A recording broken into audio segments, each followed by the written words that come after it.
Hello ladies and gentlemen, and welcome back to Darkwood episode 37 for our series. Let's get started. We left off last time with a fairly slow night. We only got attacked by a creepy like half centipede person. Aside from that, we're all right. We made it.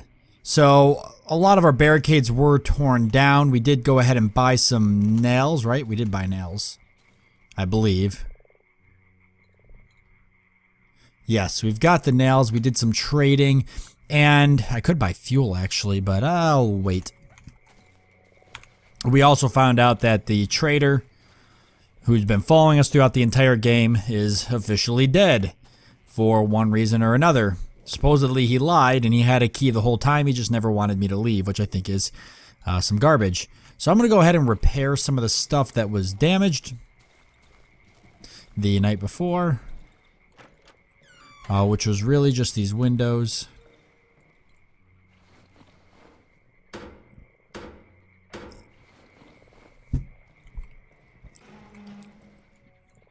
Just one less thing I got to do later. The time's not moving right now, so it really is the best time to do it, right? Makes sense in my eyes. Actually, I want to push this in front of one of those doors, preferably that door. Because I'll be moving in and out this way more than I will be this way. And then there's another wardrobe, and I may push that over here as well. But I'm thinking do that. Oh! Stepped on my own trap. Forgot I saw it when I came through the door, but I just didn't even... As is tradition, of course. It'd be silly of me not to. Okay, so we're out of planks and we're almost out of nails, so that's what we need to go find next. And I need to barricade that door actually too if I'm just going to leave that wardrobe there, but we could deal with all of that stuff once we get more building supplies, because right now planks and nails we are out of. So we'll focus on that as we go exploring out and about. Also, we're pretty good actually on gasoline right now. We're fine on pills. We've got the antidote, which we'll keep with us for now. Put this scrap in here. In fact, why don't we craft a bandage instead, and we'll try to use the bandage up instead of the pills if we can help it.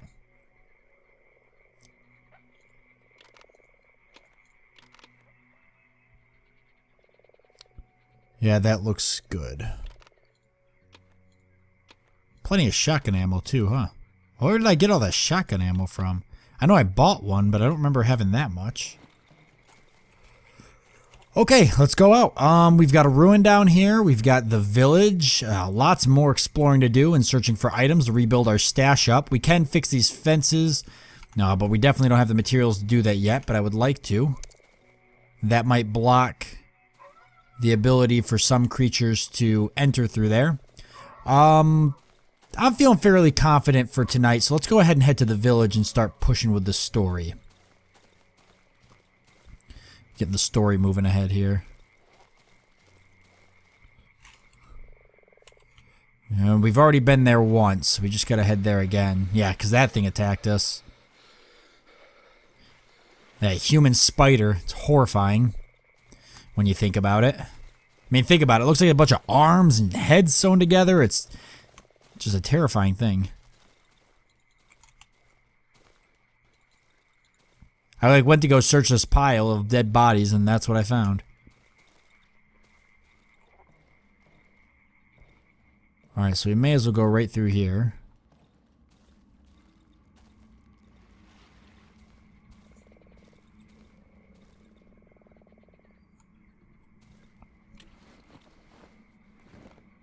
Not sure what we've got going on here. Is that the doctor?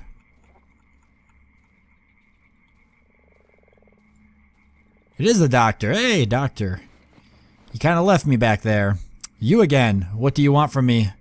Want to put me in front of a firing squad for desertion? The doctor snorts ironically, hiding his irritation. Yeah, you did desert me. Wow, you're looking pretty rough, buddy. Keep on smoking, though. It'll keep you sane. Boy, he's looking way more rough. I'm not going anywhere with you. I'm too close. I can hear her. Just as if she was standing beside me, my little With shaking hands, he reaches for the cigarette butt between his yellow teeth. I'm sure someone is waiting for you too.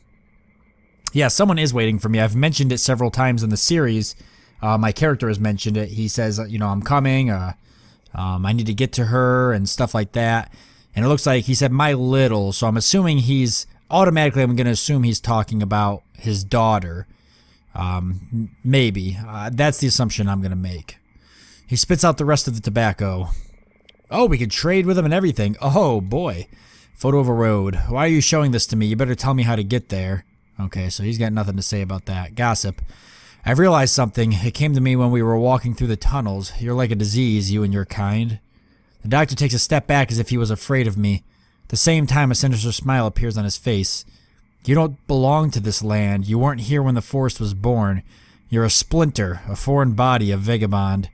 And them, the forest and everything else here? These are the antibodies, even the morons from the village. Raging white blood cells in an infected bloodstream. That's the reason you hide from us.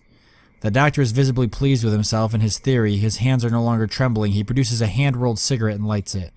Logical, isn't it? Some of the flooded areas hide underwater passages. Recently, I fell into this underwater den in the southeastern edge of the swamp. I have no idea where it leads. I'm a shitty diver. I've seen a similar one in the northeastern edge of the swamp. Okay, he's got a couple more stuff for us. I used to come here to treat people. I pulled out kids' milk teeth, delivered babies, and then came the diseases I've never even heard of. I was the only doctor in the area. You cut us off from the outside world. First you, then the woods. No help from anyone. Last time I came here was 3 or 4 years ago. Then the trees blocked the path. The doctor looks around the area. It's different now. The fields are flooded. Everyone in the village is dead. So much work for nothing. Okay, well, we could trade with him. Oh, he don't have a whole lot. Embryo, weapon, parts, tape. Oh, but we got 100 reputation with him, so we can take something. Oh, and he won't take anything back. Interesting. So we get... Okay, so it's like we get one free item, essentially. 100 reputation, and one of these items are free. Well, I'd say out of all of this, the embryo is probably the most useful to us. I don't need weapon parts or the tape. So I'll take the embryo. Yep, that's it. Thanks, buddy. Guess I'm glad I helped you after all. Oh, and I stepped on a mushroom. Don't worry, everybody. Relax. Calm down. Deep breaths. We got antidote. We'll go ahead and cook that embryo up in a second. Yeah, fabric. A bandage with alcohol. Nice find. A map. The ruins of an old cottage has been marked on the map. It contains a caption. Holes worth checking out. Okay. Alright, this seems to go down to something. Let's not step on another mushroom. Barricaded window, dismantle if I can. It's too strong to dismantle. So how do I get to the chest?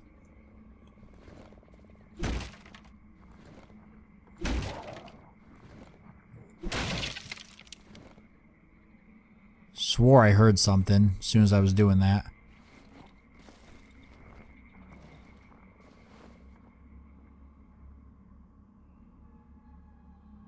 I know you guys heard that too. I wasn't the only one. I'm not crazy. Right? Tell me I'm not crazy. Oh, crap.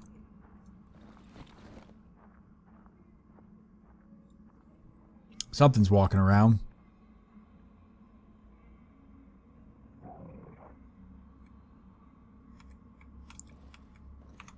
Okay, what did I get? I didn't really get a chance to look. Some fuel, gasoline. Okay, nice.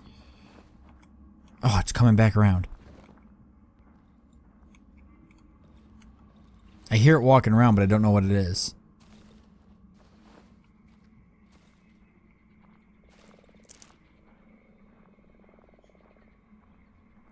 Whatever it is, it's down there. Another one of those eyes over there. Okay, let's go back, and because there's some stuff up here we missed. And we'll come back down this way.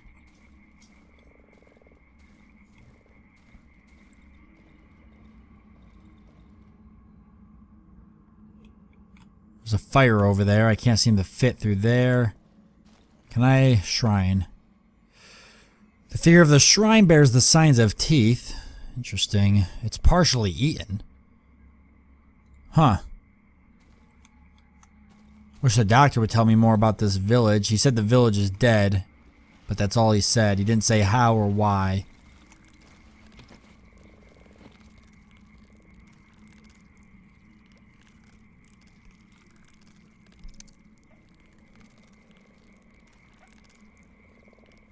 The heck is that sound?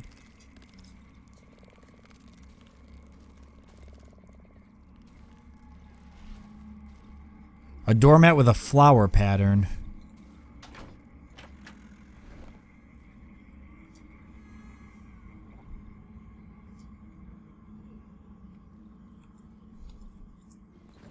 It's a metal door. Do we have a key? No. Okay, so we can't go in there anyways.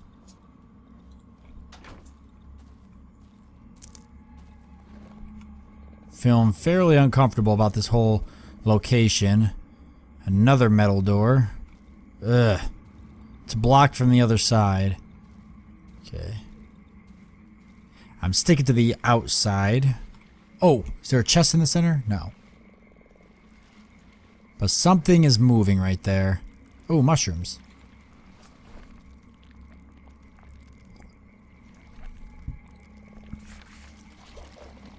I'm getting low on inventory space. I'll do a little bit more searching.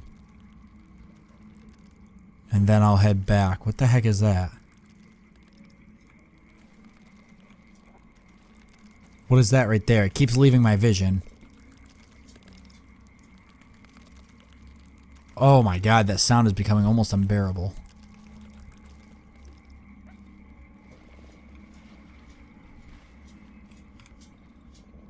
Alright, we got a corpse, a battery, I'll take it. Destroyed painting. I don't see what's destroyed about it. I think it's a very nice looking painting. Whoever painted it did a wonderful job. Okay, so we've got a fire here, so somebody's gotta be here. Rubble. Oh, we can dig it. Yeah, go ahead and do it real quick. Nice.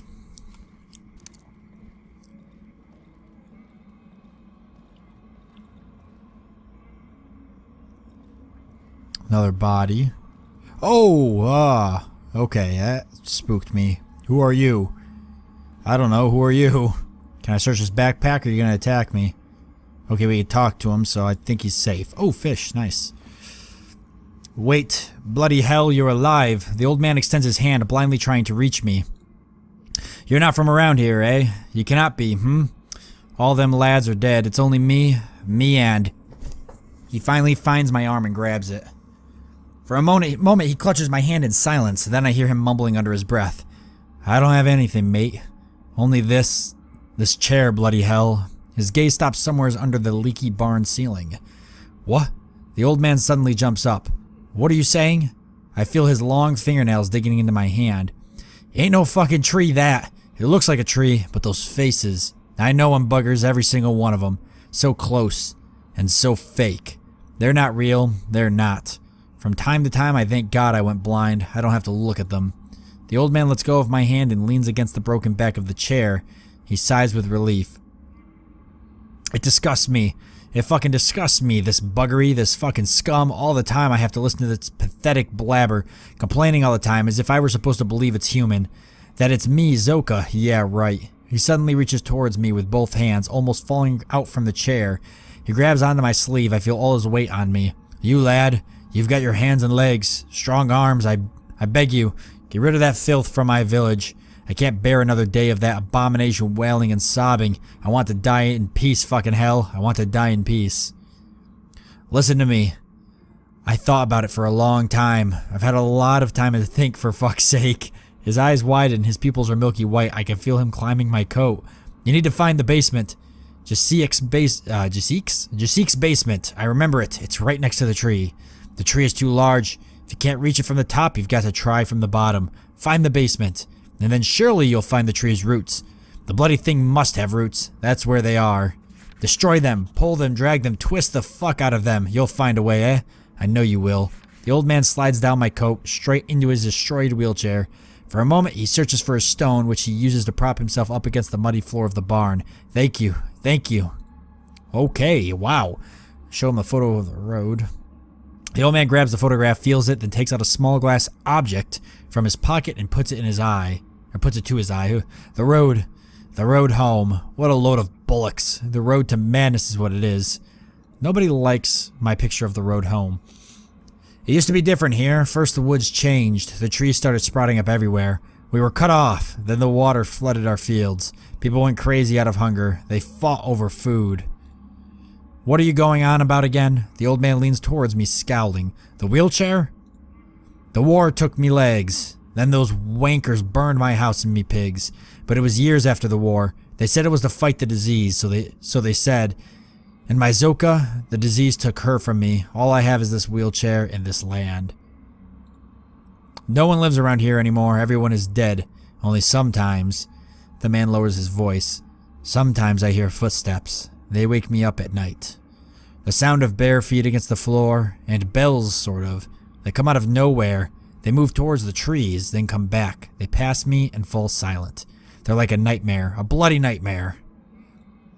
If you come across some wheels, 2 little wheels, so that I could fix me chair, maybe you would benefit from it as well. Wow, he's got a lot to say. Years ago, when me eyes were good, people used to pass through here. They would leave their huts and go there where that damn tree grows. They would often leave at night so that no one could see them. They went into the deep dark woods and never came back. Some of them would say they're going home, but no, most of them were silent. I don't know, the land has changed. The trees have cut us off from the rest of the world, but home for me has always been here. Then that monstrous moaning abomination grew out of the ground. It blocked the passage, and that's that. No one has managed to pass through since then. Maybe people found some other place. Maybe they died at the swamps just like us. Good. Well, we just learned a lot about that giant tree and the swamp in general. So I'm guessing the tree is out here.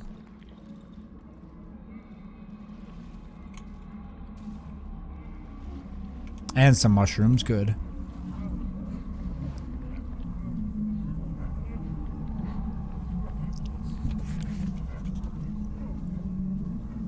Any more mushrooms? Nope, but I got a body. Oh, a sickle. I don't have anything really. I guess I could take these. I just would trade the sickle if anything. Is this the tree? It's a big tree. What does that sound? Is that the tree? Talking tree. The tree is gigantic. Its bark stays in constant motion. Oh my god, look at that tree. Look at the faces. That's a bear right there. And all the people just sucked into it. Holy crap.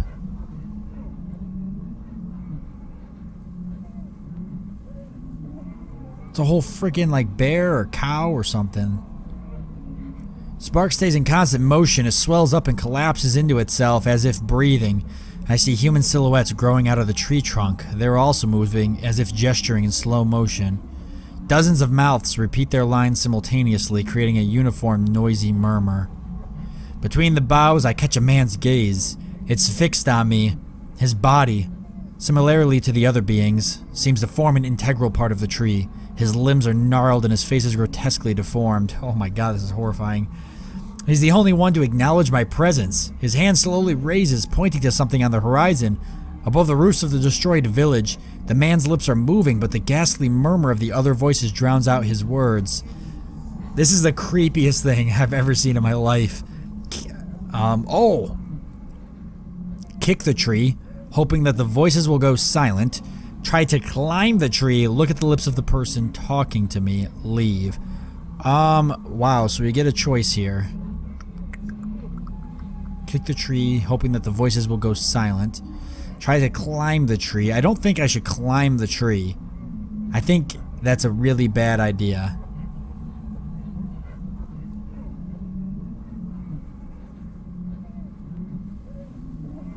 Yeah, I don't think I'm going to climb the tree. Look at the lips of the person talking to me. Kick the tree.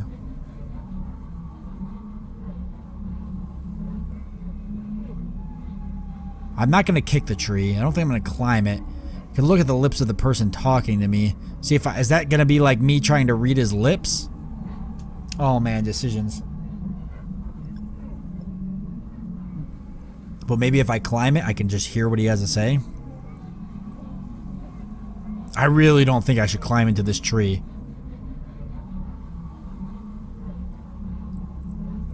Look at the lips of the person talking to me. I really want to try to climb it though. Oh, you know what? I'm gonna try to climb the tree.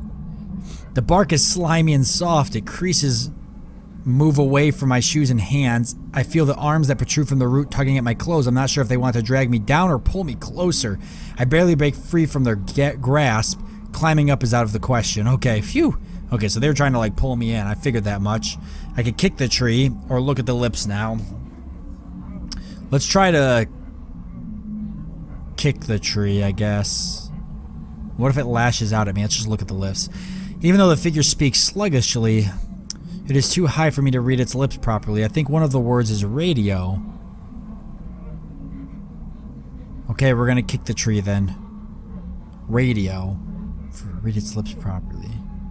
I kick the tree trunk with all of my strength, breaking a branch sticking out from between the roots. It hurts!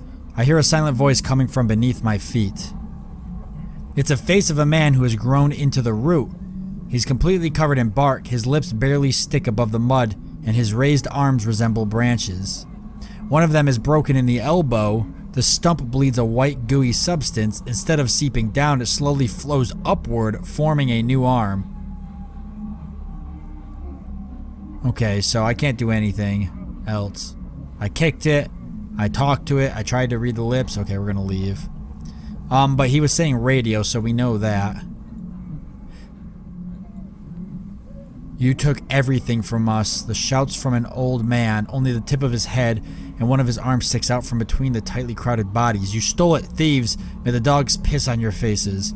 Right next to him, a woman's head wobbling from side to side repeats. We were hungry. We were hungry.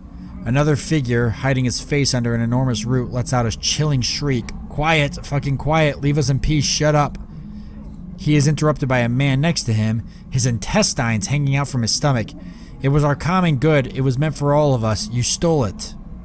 High above, at the top of the crown, two silhouettes hanging side by side from their hands and legs grown into the trunk are trying to bite each other's faces off. What the heck? I notice a little smiling face of a girl gazing at me from behind a cluster of sleeping heads. Oblivious to the chaos around her, she studies me with curiosity. Just next to her, a massive man calmly hums some melody. The lullaby drowns in the overwhelming noise surrounding the tree. Okay, this is pretty horrifying. Alright, I'm gonna exit. There doesn't seem to be anything left, so we didn't get anything out of that, unfortunately. Except radio, which I don't know what that means. Unless he's talking about the radio at my hideout, maybe? I'm not sure. But here's the way down. Oh, some good stuff here. Food inventory. 6 potatoes. Josek is dead. We're down to 26. 6 potatoes. Half a loaf of bread. 2 liters of gasoline. Plus 1 potato. Josek's potato. None. Minus 5 potatoes. Plus 1 dog. Minus 3 potatoes. Minus 4 potatoes. Minus 3 potatoes.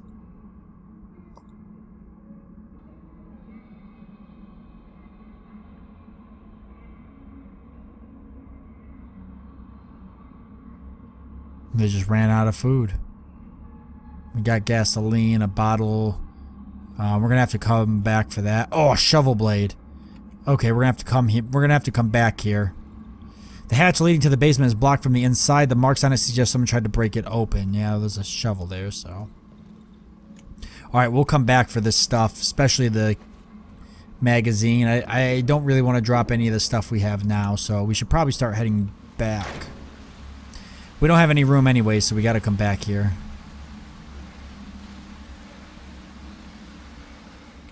I will go ahead and eat one of these fish. I hear mushrooms somewheres. I thought.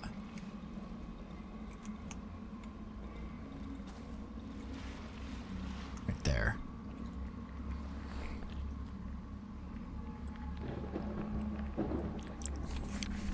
And actually, we're out of time, so I'll go ahead and jump in here with this guy real quick.